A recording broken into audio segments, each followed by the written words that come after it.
जय शिवराय। आज सभागृहामध्ये प्रशांत कोरडकरच्या विरोधात उत्तर देताना माननीय फडणवीस साहेब म्हटले की प्रशांत कोरडकर हा चिल्लर आहे। त्यांनी पंडित जवाहरलाल नेहरू आणि जितेंद्र आव्हाडांचा दाखला दिला। बरं ठीक आहे, जितेंद्र आव्हाड आणि पंडित जवाहरलाल नेहरू हे जे काय बोलले असतील त्यावेळी त्यांचा समाचार घेतलेला आहे आणि त्यांना त्याच्या या गोष्टीचा निषेध सुद्धा केलेला आहे। पण जुन्या काळातच जायचं झालं असेल तर बंच ऑफ थॉट मध्ये माननीय गोळवलकर गुरुजींनी काय लिहिलंय किंवा हिंदू पद पातशाही जे पुस्तक आहे त्याच्यामध्ये सावरकरांनी काय म्हटलेलं आहे छत्रपतींच्या बद्दल याचा सुद्धा निषेध मग आता तुम्ही करणार आहात का? या साहेब गेलेल्या झालेल्या गोष्टी आहेत।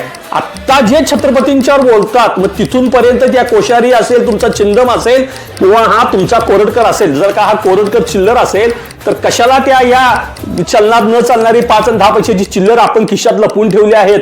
साहेब आपण गृहमंत्री आहात, त्या चिल्लरला योग्य त्या डब्यात ठेवा। हे छत्रपतींच्या विरोधात बोलणारी ही औलाद आहे, हे आपण कधीही सहन करणार नाही।